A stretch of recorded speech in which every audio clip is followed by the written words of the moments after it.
اچھا ایک یہ جو اکثر ہمارے ہم کہتے ہیں جی ہمیں لال ٹیکا لگا دیں, ان کا بھی سوال بیسیکلی پوچھنے کا یہی تھا کہ یہاں پر یہ جو انجیکشن لگانے کا رواج ہے یہ بہت زیادہ ہے, تو یہ ان کا سوال یہ تھا کہ جی یہ ڈاکٹر اور پیرامیڈکس لگاتے ہیں, وہ لگاتے ہیں, اور میرا اس کا جواب یہ کہ یہ وہ نہیں لگاتے, یہ لوگ خود لگواتے ہیں. بالکل. آپ جائیں گے ڈاکٹر کے پاس جائیں گے کہ جی مجھے یہاں درد ہے, مجھے بخار ہے, تو ان کا بھی وہ بھی ٹھیک نہیں کہ ہاں ہر چھوٹی موٹی اس پہ انجیکشن نہیں لگانا چاہیے, بالکل وہ ان کی بات بالکل درست ہے.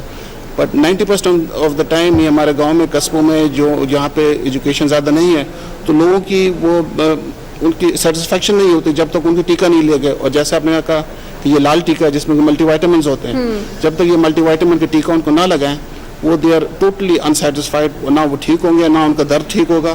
تو اس میں سائیکولوجیکل ایلیمنٹ بہت ہے, تو وہ لوگوں کی اویئرنیس. پاکستان میں بہت زیادہ سائیکولوجیکل افیکٹ ہوتا ہے پلیسیبوز. آپ یہ بتائیے گا کہ جو ہیپیٹائٹس میں کئی لوگوں کو خون کی الٹی ہوتی ہے, اس کی کیا وجہ ہوتی ہے, خون کی الٹی کیوں آتی ہے؟ جی ڈاکٹر صاحب بالکل, یہ اگر 15-20 سال پہلے آپ کو ہیپیٹائٹس ہوا اور اس میں جگر بالکل سکڑ گیا جیسے ہم سیروسس کہتے ہیں, اس کے ساتھ پھر یہ تلی بڑھ جاتی ہے, اور تلی بڑھنے سے یہاں پہ یہ خوراک کی نالی میں یہ خون کی ناڑیں جو وینز ہوتی ہیں وہ پھول جاتی ہیں, اور وہ پھر وینز وہ بیٹھے بیٹھے بغیر کسی وجہ کے پھٹ جاتی ہیں, اور اس سے یہ خون کی الٹی ہوتی ہے. اور وہ بہت ہی ایک سیریس کنڈیشن ہوتی ہے جہاں پہ یہ خون کی الٹی ہوتی ہے, اوپر جگر بھی صحیح کام نہیں کر رہا.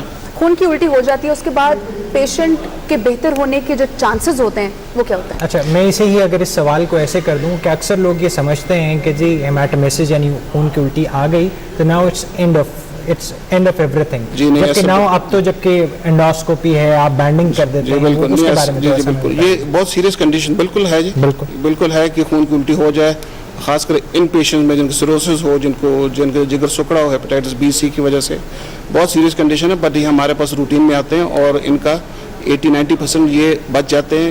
اس کا اچھا علاج موجود ہے, اور اس میں انڈوسکوپی ہوتی ہے. انڈوسکوپی کے ذریعے جو بھی خون کے پوائنٹس جہاں سے بلیڈنگ پوائنٹس ہوتی ہیں, جیسے آپ نے ذکر کیا, اس کی بینڈنگ ہوتی ہے, اس میں انجیکشن بھی لگتا ہے, تو وہ اس کا علاج موجود ہے. But this is very very serious. Doctor Tashfeen, ابھی ہم اس سے پہلے بات کر رہے تھے, جس طرح ڈاکٹر انیتا نے بھی آپ سے پوچھا کہ جی اگر ماں سے ہو جائے, ماں کو ہیپیٹائٹس ہے, تو آپ نے کہا کہ 90%, لیکن یہ کہ اس کے لیے ہمارے پاس اقدامات تو ہیں جو کیے جا سکتے ہیں کہ جیسے ہی بچہ پیدا ہو اسے امیونوگلوبولنز دے دیے جائیں یا اور چیزیں, تو اس بارے میں تھوڑا الیبوریٹ کر کے ہمارے ناظرین کو بتائیں کہ اگر کسی ماں کو ہے تو ہم جو ماں سے بچے میں جو منتقلی ہے اسے کم بھی کر سکتے ہیں, تو اس کے لیے کیا کیا اقدامات ہو سکتے ہیں؟